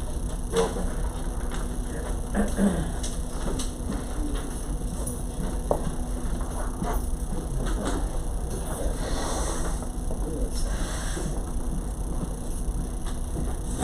So our charter recognized the Board of Trustees, the School Sky Council, and the GPA as kind of the official organizations of GICS. And we wanted to create a internal map flow for communication. And we wanted to break it down both internally and externally. The focus of today is simply internal. So this is within our organization, and to have a visual reference, a graphic reference to show the interconnectedness. Where does the Board of Trustees fit in vis-a-vis the staff and administration and our various parent committees and teams. So this is what I'm asking. It's a simple graphic, but it actually has a lot to it. And this is what I'm asking for an approval from the board that this be formalized. So you'll see that everything, the committees and the Board of Trustees are working around the executive director, not because I have to be the center of everything, but because we really need to have a systematic approach, and making sure that when questions come up, when a parent has a concern, that we have a system that looks something like this, where a parent concern, and it comes through the staff, if that, or teachers, if that's the appropriate level, or the administrative team, principal, or to the executive director, that it's not looking like this. Because we've seen this movie before, where everybody's going everywhere and everybody's pointing fingers and nobody knows what's happening. So we want to get back to this. The way in which we're going to do that is, you see the area where it's kind of shaded, not shady, shaded, and that is the use of communication tools. Obviously, our number one tool is email. We use that, and it gives us a record of things, and we're able to trace it and look back. But we are also, within the groups that are here, using the Google Suite to great effect, and that's really been a shift over the last couple of years, and kind of in overdrive now, of really trying to make use of that. And then another piece I'm going to talk about and present in the next, which is about a universal tool. So back to the draft that I'm asking you to look at. Keep in mind that the Board of Trustees, if you notice, has above it, it's 3 committees that it's created. They report directly to the board. That's the Finance Committee, Site Expansion Committee, and Board Development Committee, or what we've known as governance. But that's the language taken directly from the charter. You'll see Site Council, the other entity I mentioned, has ad hoc committees. And Site Council had a long conversation about what they wanted to do and how they wanted to set things up, and they agreed they needed to do work in committees, but they didn't want to have standing committees. They wanted to have we're going to solve this problem, we're going to report back on this issue, and then the Site Council is going to make a determination based on this good work that was done in the ad hoc committee. So that's how they had set those up. GPA has the pieces that you saw in their presentation earlier that they're responsible for. There's also the Executive Council, and this is new. Our board president set this in motion as part of what he said he was going to get started this year, and that is to bring the Board of Trustees, the Site Council, and the GPA all into a mode of communication. So basically on the week of board meetings, prior to board meetings, the Site Council represented by me, GPA represented by the presidents of GPA, and Board of Trustees represented by the President of the Board of Trustees have a chance to meet and communicate. And the idea is to not degenerate into lack of communication, which we felt was really the biggest issue last year. So this is all about those type of coordinations. The final group over there is teams. We've also called a lot of these committees, but kind of thinking or like to shift the terminology to teams. There's a bunch of teams that have been around for a long time that do outstanding work. The SEL, the fundraising committee, the green team, garden, playground, marketing. Those are ones that exist and we're trying to rekindle. But in most cases, they've been doing great work. And so, kind of to your question earlier about coordination, the coordination of those teams is through the ED and with the support of the admin and teachers, of course, and staff as appropriate. And all of that is feeding in to the Board of Trustees. So other than your committees, you would not be bombarded with folks with questions, and it would all come through the system. So, any questions, or happy to entertain a motion for approval of this draft, making it no longer draft. I have a question. Sure. So what happens if the ED disappears? Because it is one of the most important parts of that. It is, and that's not addressed in this graphic. It is not addressed. But it is, in some ways it is, because it's built on support of the admin team. And from that would be the development, and that would be the direction of the board that we can make an indication what we do now. So I don't necessarily object to this model, because this is a typical model. The ED is the chair of every committee, every team, every group. Not the chair of every committee, but on, and the connected to Chair and connected, okay. So, but in order for this organization to survive, we need redundancy and we need continuity. One of the challenges obviously last year was there was a vacuum and there was no central position that was tied into everything. Though this is fine from a communication standpoint, I would like to see some sort of redundancy that's built into it. It's not even the worst case scenario. Sorry, I just say this. Like, I think Daniel mentioned, why do you keep saying Chris gets hit? Okay, no bus. Okay. But you know, if the ED goes on sick leave for 3 weeks, you know what I mean? Like, who maintains the consistency of the communication? And that's important to me, is to have that redundancy, is that you are very clear as to identify the delegation in your admin team on who does what. Obviously, I would not recommend one person, or maybe it is one person. I don't know. What are your thoughts on it? Well, I think it's one of the key things we've been talking about as an administrative team is building in redundancy. Exactly that. That a lot of us know how to do a lot of things. I mean, give an example.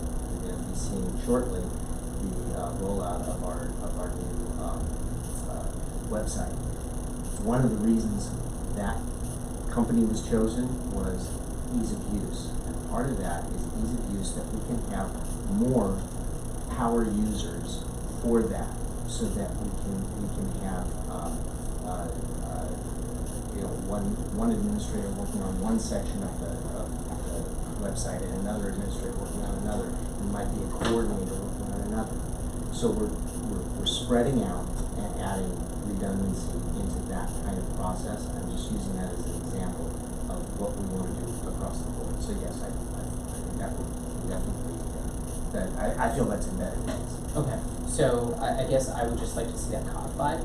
I have no problem approving this document as it stands right now, with the caveat that it is clear that if there is some sort of interruption to the ED, that these are the positions that are responsible for site council GP, or it could be one person or it could be two. Does that make sense? Danielle, do you have anything else? Pete? All right, with that being said, do I have a motion to approve? Motion to approve. Second. All in favor? Aye. All right, review of universal system for communications. Throw that one up there. Can I quickly ask, it was approved, but with the changes that you wanted? Yes. But it wasn't changes to the document, but changes that we will deliver. You can clarify that, correct. All right, go ahead. Okay, I'll do this really quick. This is not for approval or not approval, it's just informational item. But I wanted to kind of share something that we're looking at is an internal universal communication tool. And that is for the purpose of unifying our methods of communication for parents, staff, committees, and teams. So all the groups that were involved in that. We've looked at several different programs that are available and out there, and have done some due diligence, checking with other schools. And so one that seems most promising is Fresh Schools, which is a school communication platform that allows us to connect admin, teachers, GPA, our committees, stakeholders. What does it do? And the key one right at the top is text. We felt that was kind of a non-starter, because we wanted to be sure that people can get information via text, because that's how people live, which is why GPA had gone towards Remind as a methodology of doing that, program Remind. The problem is they've exceeded their number, and the free version no longer works, and the cost of doing it was like $1,900 each year to continue for just that one piece. This does more than just text people. It allows us a methodology for fundraising, document storage. We can create a student store, an online student store, email notification, calendar, signups, and it can replace a number of things that we're using now. MailChimp is how we do our GICS communication. We would still have GICS communication, but it would be with a different background through this. No longer needing to use Remind or SignUp Genius. This can be a replacement of that. PayPal, which we use right now for our fundraising, we would have a system that's all embedded, singular system. Evite also would be one. But there are some things we would not be replacing, like Class Dojo, which is a behavioral program that teachers use and online. Our PowerSchool student information system would not be changing. Our website is still a hugely important piece of it. This does not replace a website. What we're trying to do is look into October, where we've been looking at this, November and December, coordinating with GPA, admin, and committees. I would like to see us to be able to launch this in January. So just something that we're currently looking at and want to try to make happen, which we think will make a difference with overall communication and simplifying things. It will take some changes, and changes always can be tough. But I think overall it will simplify where we're at. So, any questions? What's it called? Oh, I think it was in there. I didn't mention it. 1,200. So it's actually less than just the single thing. One slice of it did with Remind. So is this an app that's under too? Yeah. Oh, cool. Yeah. And then would there actually be savings because you're replacing MailChimp, SignUp Genius, Remind? It would be to some degree. We have some of those costs. The big cost would have been what we would have been paying if we bought Remind. So I think it's hard to say it's an actual direct savings, but it's money we would have been paying to solve that problem. Okay. And it's less and more forage. No other questions for me, except I think people like having that to search on.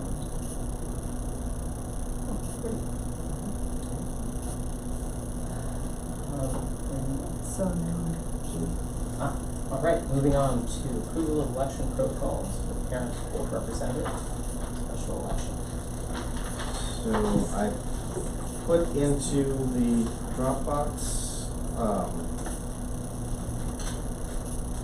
a carefully honed document related to special election. This is just focusing on the election process and protocol for special election. So it's not going into the bigger picture. We were actually initially going to be looking at the appointed board members process first, but because we have to do an election, flipped it around. So what we did is we took a look at all the details of our last election and how we laid it out, where we think we had areas that could be improved. We tried to, the key thing that we're changing on this is while we're using red folders to send out ballots, we are not collecting ballots in the red folders. That just creates too much possibility for something to not go right. And so we are going to be using the ballot box, and we're going to be having families come in and turn in their ballot at the office. The only exception to that is I, as an executive director, on drop-offs of the 4 days of the election, will take the actual ballot box, and I can go out and be out at drop-off valet area. It will be with me. I can have somebody with me watching me. That can occur as well. But that will help, I think, make it much more convenient, and we'll get more families involved in it. It will save traffic into the office. but the rest of the time, it will always be in the office, and then it's always being watched and monitored. So this goes into detail, but I think it's well worth putting those details in there. Eventually, I would see the same process moved up into the regular election for the parent election that we introduced this spring. So it talks about everything from ballot and how that's brought out, how the ballot is selected, the names on the ballot, and that those should be randomly selected and put on.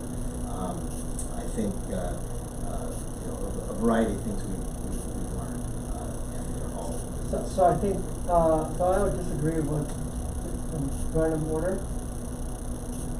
I think we probably should just be alphabetical, because that's easy to see. There's a clear, oh yeah, Bob's before Sally, before that. If it's random, it may seem as if there's an order, because why was Sally put before Bob? Because people don't always look at the details. May I answer that as a marketer? When you put something at the top and someone's undecided, they always pick the top. So in marketing, you always randomize everything that you do, because otherwise statistically, the first item is always going to win. If someone's undecided, that's where they go. And just note that. So that means you're gonna it's a randomly elect the person? In a typically in In an election, yeah, elections are won by these are- where you are, unless you're running for a top seat. But they note it in the document that everything's in a random order. I know, but Yeah. just to read the document. So that's why they don't read, they choose the first one. Well, so then here's my question. Okay, that's good information. Can you have 2 columns? Well, instead of having a list of names that just go down like this, like that, you just go. Side by side. It's still the Well, first it's still the first first one to left, decide left, that right. the same ruling would I mean, what you could do, No, I was just an curious. example. I was curious if that's. Just give you a marketing example, you could have, if there are 3 people running, you can have 3 different ballots, where the top person is different in each ballot, and then you randomize it in that Well, that'd be way. the best way, yeah. And that's not that difficult to do. That's not that difficult to do, actually. I So would if you agree have- 100% that No, that's you're, the way to I do could 100% tell you how. You have 300 parents voting, you have 100 of each ballot. And so then that's what you Yeah. distribute, Oh, I so you're would just agree. looking for the name. It's actually not that hard. Yeah, that's something to test. It's a randomized order. It's more challenging to count it, but. Well, I mean, then you're looking at the circle and you're just making sure you're looking for the name, not the placement. And if you make them different colors, I don't know, I mean, let's be realistic. How many people voted last time? 125, How many?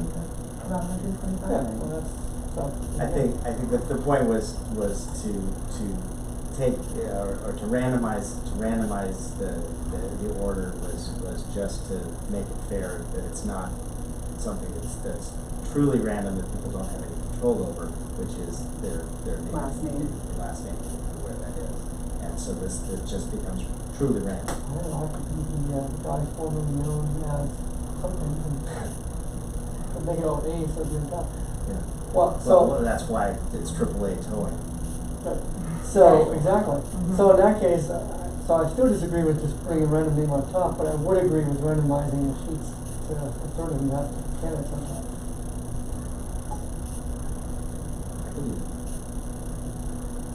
Otherwise, you're randomly selecting your board member, according to you. It's all there. Well, I have So to leave it. elections are one, unless you're running for unless you're running for president of the United States, but the rest of the candidates typically are selected at the top one. Like, or it's simple. Or if you're taking a marketing survey, typically, you're undecided, you're choosing the top. No, I don't agree, so I think that's right, so. It's gonna be an extra step, unfortunately, or fortunately. I can, with this so amended, we can do that. You're right, it's not, that's, yeah. Well, not if you have 85 candidates who would be on the board. That'd be pretty That tough. could be a problem. That'd be pretty tough. Oh, I have one question. I love the idea of collecting ballots at the valet line. I think that's great, because then that parents feel like if on day 1, they don't have their ballot, day 2 they might, or day 3 they will, because it's like, they don't want to be embarrassed.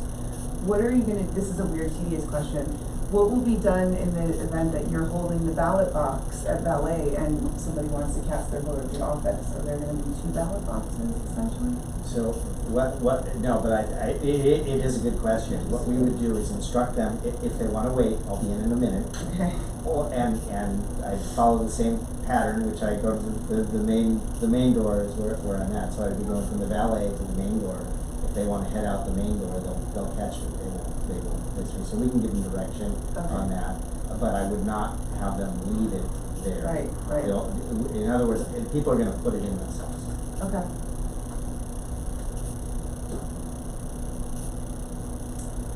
No further questions. So Chris, do you want to talk about this outline a little bit more? The larger picture. The larger picture. It's just that's the bigger piece is that we will, before the end of the year, have the whole picture of how we do appointments and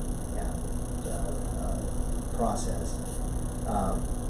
So there would be like a preamble at the top of talking about the parent elected and the specifics of that. And then our appointed members and the specifics of that. So just that this is one slice of a bigger thing we have yet to accomplish. Do you have timing yet in mind for when the special election will be? Yeah, we want to get moving on it as in next week. And basically what I put in the last meeting would stand. So trying to get it completed before Thanksgiving. Okay. Okay. Approval of the election protocols for parent board representatives, special election. Do I have a motion? Sure. Pete, a second? Second. All in favor? Aye. All right, moving on to item H, California dashboard, local indicators.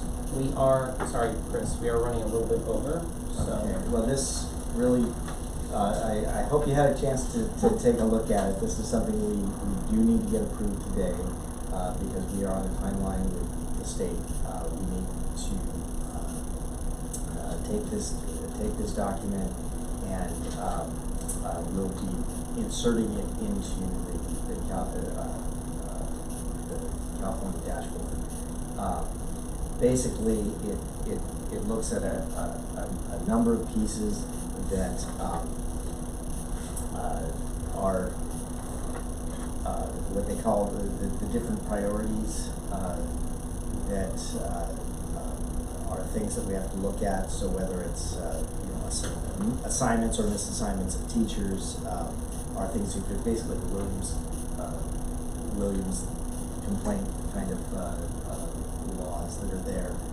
Priority 2 being a reflection tool for recently adopted academic state standards and curriculum frameworks. And this is something that we went through as an administration and did a self-evaluation on this tool. So it's not, this isn't from a survey, it's a self-reflection tool, and that's what it's designed for. Priority 3 is the parent and family engagement self-reflection tool, and so we had again looking at how are we where do we stand? We kind of feel like we're in implementation, but we've got to wait. We've got more to go, and so that was and then each one has a narrative that goes with it, and this is what we'll submit to the state. So this was in the box that or in the box. I don't know if you've had a chance to take a peek at it. Priority 6 is about school climate, and the data that we got recently in our board meeting when we talked about some of the survey data. And then our priority 7 is access to a broad course of study and specific questions that have to be added to it. So any questions with regard to the local indicators report with regard to the California dashboard. I would just suggest to get a little bit more context on this for next year, so that we could take this year's number and look at next year, and if there's any delay in, for example, if something's no longer in full implementation and it's in sustainability, I'd like to track that. Because I do recall seeing this last year, it was very, again, didn't give me any glimpse other than we'll try harder. Right. Makes sense. And yes, we can definitely do that, but this particular thing Yeah, we've no, I never got done it. before. Yeah. This is, because this had never been done before in the past years, on our dashboard, there is several standards that say standard not met. And this will resolve that issue, that it will be standard met. So that, but yes, moving forward, definitely. Okay, thank you. Daniel? Pete? No question. All right, all in favor to approve the local indicators document? Motion seconded, carried, aye, all right. Thank you. Okay, so as we discussed, we're a little over, we're gonna table our board development conversation until the next meeting. Do we have any proposed topics for the next board meeting? Danielle? November. So, Chris, were you saying that you're gonna have some analysis of, the data at the next board meeting or the one following? I think it would be the one following, okay. but just because it would come from site council, and they would need time. Casey, any thoughts on timeline on that? Yeah, so, I know the earliest I think would be not the next one, but the following one. The, school site council is really focused on the match right now, so when you miss it, it's gonna disrupt that, which is fine, we need to do it, but. Well, I was thinking, maybe a good strategy is not to try to explain everything, but to focus on something very specific, to kind of get so we can get a flavor of what kinds of things that you would come up with, and we can provide feedback on that, of course. And it kind of, in some sense, almost creates like a framework, so you almost want like kind of a systematic process for looking into it. Because you're right, I mean, on the one hand, it could be 117 different things that relate to how scores move, sure, but of the 117, there's 5 that you can impact, so let's focus on those. And let's see if those even are amenable to what, so I think a smaller, less breadth and more depth, I think is what I'm trying to say. Yeah. Does that make sense? Yes. I mean, you were the one who brought it up, so I mean, Yep, agreed. Otherwise it's a flyby of 100 things and then. Oh yeah, exactly, you can be interpreted a million ways, right? Okay. Can I add one thing on this for calendar in November is, based on our timeline for, our, visit, we should, move forward with our Brown Act training in November. So, which would, I'm gonna suggest that we schedule, the meeting if we could at 5:15 that one time, and do 45 minutes prior, and then move forward with that meeting. Rather than scheduling a different, It's a Brown Act, conflict of interest workshop, so attendance isn't mandatory, so I know it's stuff. So, yeah. I can do it. Might be able to swing that. I can do it. awesome. It's on the 17th, right? So they said 45 minutes, so let's hold it. November 18th. Go for November 5:15. Okay. Alright. If there's nothing further, new business, Danielle?